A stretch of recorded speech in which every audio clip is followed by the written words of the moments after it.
సిరిసిల్ల జిల్లా కేంద్రంలో పట్టభద్రుల ఎమ్మెల్సీ అభ్యర్థి ప్రసన్న హరికృష్ణ ఆధ్వర్యంలో బైక్ ర్యాలీ నిర్వహించారు. అనంతరం కళ్యాణలక్ష్మి గార్డెన్లో ఆత్మీయ సమ్మేళనం ఏర్పాటు చేశారు. ఈ సందర్భంగా ఎమ్మెల్సీ అభ్యర్థి ప్రసన్న హరికృష్ణ మాట్లాడుతూ 2025 మార్చిలో పట్టభద్రుల ఎమ్మెల్సీ ఎలక్షన్లు రాబోతున్నాయని తెలిపారు. గతంలో ఓట్లు వేసి గెలిపించిన అభ్యర్థులు రాజకీయ నేపథ్యం ఉన్నవారని అన్నారు. కరీంనగర్, మెదక్, నిజామాబాద్, ఆదిలాబాద్ 4 ఉమ్మడి జిల్లాల నియోజకవర్గాల పట్టభద్రుల ఎమ్మెల్సీ అభ్యర్థిగా ఈ ఆత్మీయ సమ్మేళనం నిర్వహించడం జరిగిందన్నారు. ఎమ్మెల్సీ పదవి రాజకీయ నిరుద్యోగుల చేత పునరావాస కేంద్రంగా మారిందన్నారు. పట్టభద్రులకు విభిన్నమైన సమస్యలు ఉంటాయని ఆ సమస్యలను ప్రభుత్వ దృష్టికి తీసుకెళ్లడానికి ఎమ్మెల్సీ పదవి కీలక పాత్ర పోషిస్తుందన్నారు. తనను ముందుకు నడిపిస్తున్న మిత్రులకు, శ్రేయోభిలాషులకు మీడియా ద్వారా ప్రత్యేక కృతజ్ఞతలు తెలిపారు.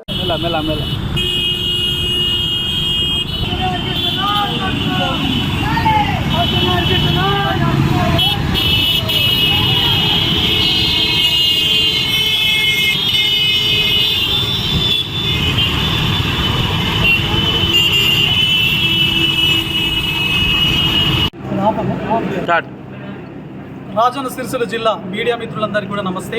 ఈరోజు సిరిసిల్ల పట్టణంలో ఉన్నటువంటి కళ్యాణలక్ష్మి గార్డెన్ లోపల పట్టభద్రులకు సంబంధించినటువంటి ఎమ్మెల్సీ ఎన్నికల కోణం లోపల ఒక ఆత్మీయ సమ్మేళనాన్ని ఇప్పుడు నిర్వహించడం జరిగింది. సో దీనికన్నా ముందు ఒక 350-400 బైకులతో మనకి ఇక్కడ తంగళ్ళపల్లి బ్రిడ్జ్ దగ్గర నుంచి ఈ గార్డెన్స్ వరకు కంప్లీట్ సిరిసిల్ల పట్టణాన్ని కవర్ చేస్తూ ఒక బైక్ ర్యాలీని నిర్వహించడం జరిగింది. ఏంటి అసలు దీని ఉద్దేశం అన్నప్పుడు మీకు అందరికీ తెలుసు, మార్చి 2025 లోపల మనకు పట్టభద్రుల ఎమ్మెల్సీ ఎన్నికలు జరగబోతుంది. మరి ఇవి ప్రతి 6 సంవత్సరాలకు ఒకసారి జరిగేటువంటి ఎన్నికలు. మీ అందరు కానీ, నేను కానీ గతం లోపల ఓట్లు వేసి గెలిపించినటువంటి అందరూ కూడా రాజకీయ నేపథ్యంతో ముడిపడి ఉన్నటువంటి వ్యక్తులు.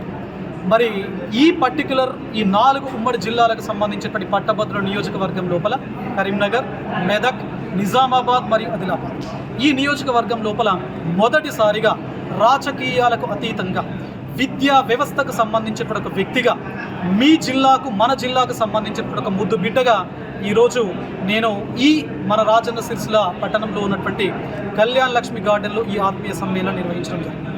దీని ఉద్దేశం ప్రధానంగా ఏంటి అంటే, పట్టభద్రుల ఎమ్మెల్సీ ఎన్నికలు 6 సంవత్సరాలకు ఒకసారి వచ్చినప్పుడు మాత్రమే మనకు అభ్యర్థులు కనబడుతున్నారు, గెలిచిన తర్వాత మాయమైపోతున్నారు.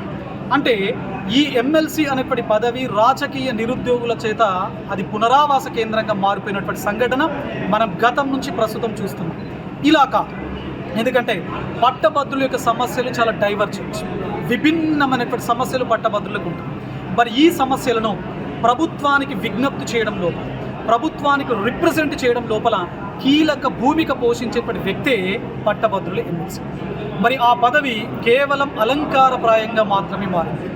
మరి నేను ఎలాంటి రాజకీయ నేపథ్యానికి సంబంధించిన వ్యక్తిని కాదు, నేను అకాడమిషియన్ కాబట్టి ప్రతిరోజు ఈ పట్టభద్రుల ఎమ్మెల్సీ ఏం చేస్తా, శాసన మండలి లోపల విద్యా విధానాలకు సంబంధించి లేదా ఆరోగ్యపరమైనటువంటి విధానాలకు సంబంధించినటువంటి చర్చ వచ్చినప్పుడు శాసన మండలి వేదిక నుంచి ఒక నిర్మాణాత్మకమైనటువంటి రీతి లోపల ఈ చర్చను ముందుకు తీసుకెళ్ళి సమాజం లోపల విద్యా, వైద్యం ఇవి 2 గనక బలోపేతం అవుతాయి. ఎందుకంటే ఇవి 2 సమాజం యొక్క సంపూర్ణ పరివర్తనానికి ఆయుధాలు.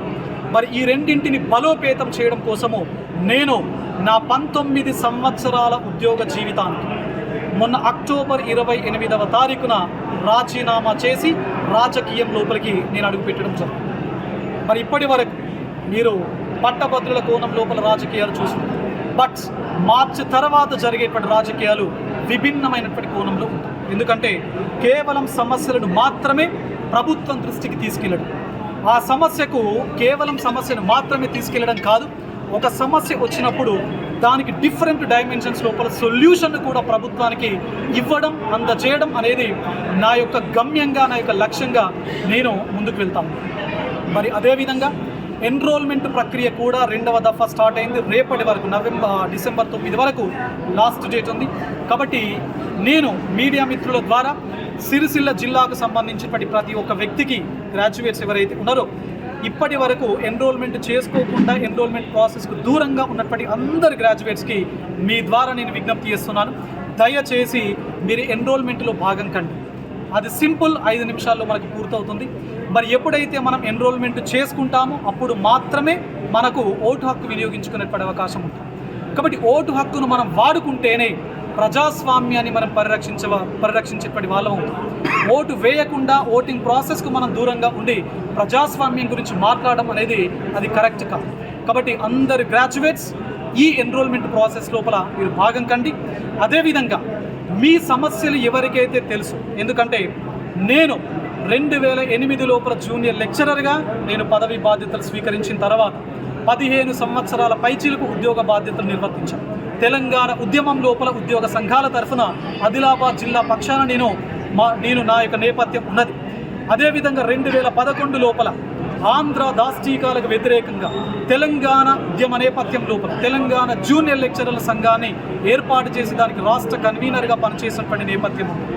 2013 నుంచి ఆదిలాబాద్ ఉమ్మడి జిల్లాకు సంబంధించి 2 సార్లు మా ఆర్గనైజేషన్కు ఉమ్మడి ఆదిలాబాద్ జిల్లాకు ప్రెసిడెంట్గా పనిచేసినటువంటి నేపథ్యం ఉంది. అంటే ఉద్యోగిగా ఉద్యోగ నేపథ్యంతో పాటు ఉద్యోగ సమస్యల పట్ల అవగాహన ఉండడంతో పాటు గత 18 సంవత్సరాల నుంచి నిరుద్యోగ పక్షాన నేను నిలబడి ఉన్నాను. వారికి నిరుద్యోగులకు పుస్తకాల రూపంలో, నిరుద్యోగులకు క్లాసెస్ రూపంలో, నిరుద్యోగులకు గైడెన్స్ రూపంలో, నిరుద్యోగులకు కౌన్సిలింగ్ రూపంలో 18 ఏళ్ల నుంచి